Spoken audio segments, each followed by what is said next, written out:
Hey, we're back with Glenn Greenwald, columnist and blogger at Salon.com. Also with us, NPR's Michelle Norris. Out with a great new book. Grace of Silence. Grace of Silence. Can't wait to dig into that. I've got a lot of reading this week. Yes, you do. Hey, Glenn, let's talk about Afghanistan.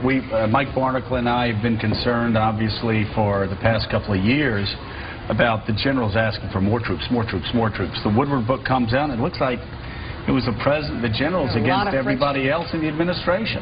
Although the president ultimately ended up giving the generals essentially most of what they wanted, and there's a question about how real this withdrawal is. Is it really just a political fig leaf to say this isn't going to go on forever? There's lots of indication that we will. I think the real issue, though, is that, you know, one of the lessons that we supposedly were supposed to learn from 9/11 is that the reason why there's so many people willing to strap on bombs and come and blow us up is not because they hate us for our freedom or any of those other cliches. It's because they think that the things we're doing in their world merit retaliation, merit coming here and blowing us up the way they think we're doing that to them.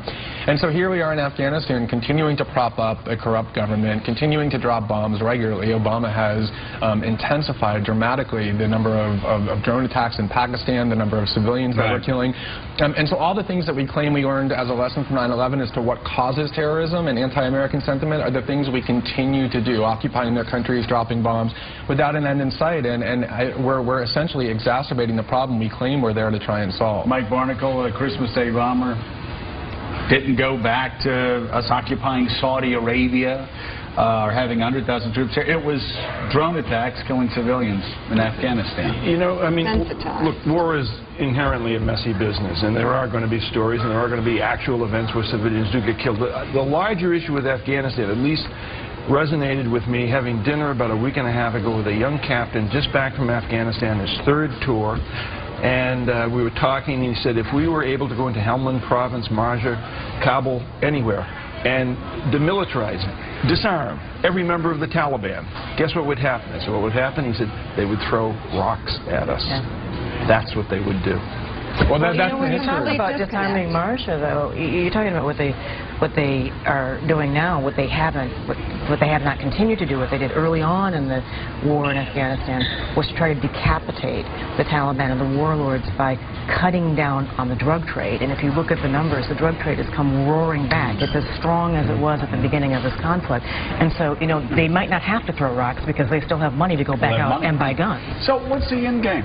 That's what I don't understand. There has never been an end game in Afghanistan. What is the end game? Well, this is the problem, is we make this mistake. That was always the question with Vietnam as well, and for a while it was the question with Iraq, which is once we invade these countries and destroy their civil society and their infrastructure, the only two choices we have is to leave the chaos that's there or to try and rebuild it, which at the moment we don't even have the capability to do. And what's a triggering event to leave? Right now, administration officials will tell you to prop up the government, which means propping up Karzai.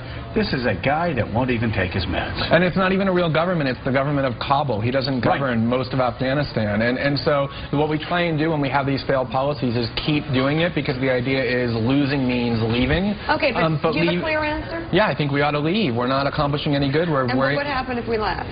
Then the country would essentially return to the way, really what it is now. And you don't see problems with that? Well, there's things that you can do. I mean, you don't want Al-Qaeda returning to Afghanistan, but Al-Qaeda has safe haven already in Pakistan and in Yemen. There's no reason to think that the Taliban would give it. Ask me that question. What would happen if we leave? What would happen if we left? No, ask it this way. What would happen if we left in 2011? Ask What would happen, Joe, if we left in 2011? Why, Mika, the same thing that would happen if we left in 2021. Right. The same thing that would happen if we left in 2031. The same thing that would happen if we left in 2041, except for the fact a lot more young Americans are going to get bullets through the back of their heads between 2011 and 2021, and we will have no more of a strategic advantage spending $2 billion a week over the next decade. Glenn, this is senseless. What Barnacle and I get so upset about is nobody has an answer to that question. We can't leave because it will be chaotic. Well, yes, but it will also be chaotic if we leave 10 years from now. Well, the real concern, the reason we don't leave is because political leaders who leave wars and leave chaos there are accused of losing a war, and it's a huge political fear. And if we stop politicizing the war and have the real conversation that what we're doing is counterproductive, we're losing lives for absolutely no reason, financially harming ourselves for no reason, and making things worse, then we could actually have a rational solution. You nailed it. You nailed it. Nobody wants to be responsible. Obama doesn't want to be responsible for losing the war, and Republicans are circling, waiting for a chance to blame them for losing the war. Exactly. Glenn Greenwald, thank you very much. Glenn, thank you. Come back. Thank you. Happy the book, to do so. The Grace of Silence. I still don't get the title. I'm going to read it. No, he does.